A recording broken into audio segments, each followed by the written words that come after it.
दलित आ जाते हैं, उसमें पीछे रह जाती है, SC ST की भी बातें होने लग जाती हैं। अभी आपने जिक्र किया जूता फेंकने का मामला को लेकर के, अभी तक कोई कार्रवाई नहीं राकेश सिन्हा पर। उसके बावजूद अनिल मिश्रा लगातार जो है दलितों को टारगेट कर रहे हैं, बाबा साहब अम्बेडकर जी को टारगेट कर रहे हैं, न जाने नीला कबूतर, ये मतलब असंवैधानिक शब्द का इस्तेमाल कर बाबा साहब अम्बेडकर जी को लेकर के। मैं वही तो कह रही हूँ, कार्रवाई नहीं हो रहा है। क्यों नहीं हो रहा है? सवाल तो यही है ना, क्यों नहीं हो रहा है? ऐसा कौन सा दीवार खड़े हो गए कि वहां तक कानूनी हाथ नहीं पहुंच पा रहे, वहां तक जो है कुछ एक्शन नहीं हो पा रहे? जिस ऐसा तो है नहीं मोदी जी को नहीं कुछ पता। तो तोड़ होगा ना, कुछ तो होगा ना। मैं तोड़ वही बता रही हूँ कि इसके लिए जो मौजूदा सरकार है, मौजूदा सरकार को एक्शन लेना पड़ेगा। मौजूदा सरकार जो चाहे राष्ट्रपति हो, चाहे प्रधानमंत्री हो, चाहे गृह मंत्री हो, चाहे मुख्यमंत्री हो, चाहे मंत्री का हर एक पद को आप ले लीजिए, संविधान की कसम खा के उस पद तक पहुंचते हैं। लेकिन उस पद में संविधान ने क्या कहते हैं, ना जाति ना धर्म, भेदभाव को छोड़ के वो इस पद में बैठते हैं। लेकिन उसके बाद उस पद में बैठने की बात अगर जातिवाद हो रहा है, अगर धर्मवाद हो रहा है, तो उसके बाद आप कैसे रोक सकते हो? बताइए, CGI के मुंह पे जब जूता फेंकते हैं, मोदी जी को पता है रात को 8 बजे तक तो ट्वीट नहीं किया, उसके बाद उन्होंने ट्वीट किया।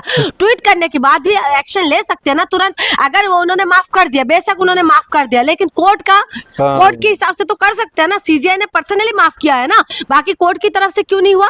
उसकी तरफ से एक्शन क्यों नहीं हुआ? आए अनिल मिश्रा की बात, वो बकवास जो करता रहता है, उसके लिए कोई एक्शन नहीं लिया। कोई दूसरा सरकार तो है नहीं, मध्य प्रदेश में भी इन्हीं का सरकार है, मोहन यादव, ठीक है, मोहन यादव का CM है। और आप ये बताइए कि उनके ऊपर एक्शन नहीं हो, हाईकोर्ट में बैठ के इस तरीके से बातें करता है। हाईकोर्ट का ही तो वो है ना, वो लेयर है, उसके बाद तो इस तरीके की बात करते हैं। आप इतने बारीक तरीके से बता रहे हैं, इसमें एक चीज समझना चाहता हूँ मैं भी, हमारे दर्शक भी समझना चाहते हैं। पहले लोग कहा जाता था किसी भी पार्टी के कार्यकर्ता खुलेआम किसी को मतलब कोई भी बात कह सकता था, किसी स्वतंत्रता सेनानी को भी अपमान कर देता था।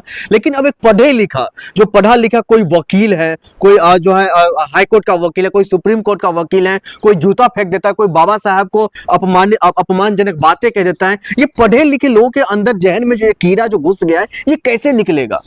देखिए, ये जहर है, ये जहर का इंजेक्शन लगाया गया है, और जहर का इंजेक्शन जब बॉडी में पूरी तरह से फैल जाते हैं ना, उसके बाद वो लाइलाज हो जाते हैं। आज बहुत सारे लोग जो है लाइलाज हो चुके हैं, उसका इलाज नहीं है, वो उसी जहर के साथ ही रहेगा पूरी तरीके से। ये तो मनुवाद का जो जहर है ना, वो धीरे धीरे इनके अंदर पल रहा था। एक संविधान ही दीवार भर के खड़े थे। हम महिलाओं के लिए संविधान ने हमें जो हिंदू कोड बिल के द्वारा जो अधिकार हमें दिया है, ये हमारे लिए बहुत बड़ा वरदान है। और उसके बाद जो आम इंसान के लिए, जो इन्होंने दलितों के लिए, पिछड़ों के लिए जितना कुछ दे के आए, देखिए जो अपर कास्ट के लोग हैं ना, उनके लिए दिक्कत नहीं है, क्योंकि उनको सारी चीजें यूं प्रोवाइड हुआ था। लेकिन संविधान ने उस सारी चीजों को बराबरी में लाने के लिए आरक्षण लेके जो राकेश किशोर है, लगभग आज कितना दिन हो गया होगा, महज कई लगभग महीना होने जा रहा होगा, कार्रवाई के नाम पर कुछ नहीं।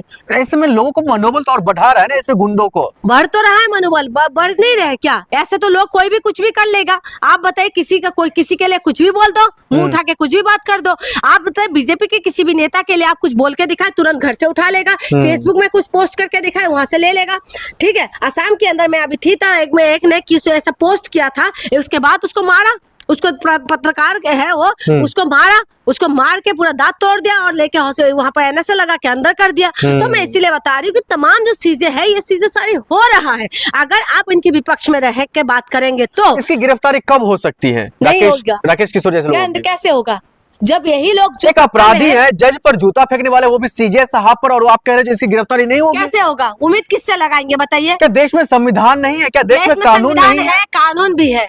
जब खाकी के ऊपर जो खादी भारी हो जाते हैं ना, तो खाकी काम करने के लिए हाथ बन जाते हैं। तो इसी वजह से, नहीं तो अगर आप खाकी को काम करने के लिए आप छोड़ देना, और खाकी जो काम करेंगे ना, उसके बाद आपका तो आप ऐसी हरकत तो छोड़िए, किसी के लिए ना आप जूते फेंकना का तो छोड़ो, जूते उठाने लायक भी नहीं रहेंगे। ठीक है, जो पुलिस वाले काम पे अपने पे उतर आए ना, तो गरे मुर्दे भी उखाड़ के रख लेते हैं। तो पुलिस वालों को हल्के में मत लीजिए, ये बहुत कुछ कर सकते हैं, लेकिन क्या करें, उनकी भी हाथ बंधे हुए हैं। कहीं ना कहीं मुझे ऐसा लगता है कि कुछ है, नहीं तो ऐसा एक्शन ले, ऐसा कोर्ट रूम के अंदर आप कर सकते हैं ऐसी चीजें, और वो इस तरीके से कर रहा है के नाम पर, सनातन के नाम पे। सनातन, देखिए हमें सनातन क्या सिखाते हैं। अगर मैं आपके पैरों में ऐसे थोड़ा सा भी अगर गलती से लग जाए ना, तो हम लोग क्या करते थे, कृष्ण प्रभु ऐसे करते हैं कि प्रभु ऐसा नहीं हुआ, क्योंकि इंसानों के पैरों में लग गया। हमें सनातन तो ये सब सिखाते हैं कि भाई हमें किसी को टच करा, गलती से पैर में पैर लग गया, तब भी हम लोग ऐसे करने लग जाते हैं।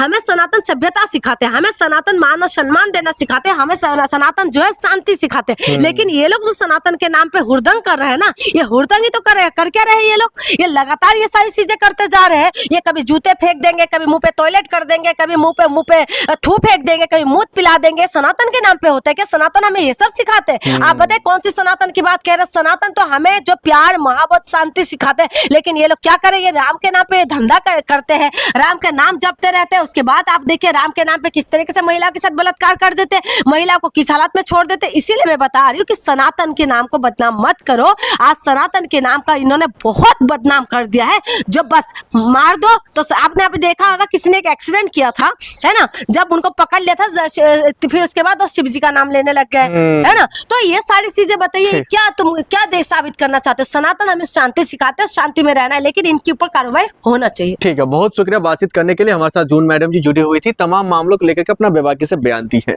दर्शकों। लेकिन इसमें सबसे बड़ी बात ये निकल करके आ रहा है, जो आखिरकार कार्रवाई क्या हो रहा है।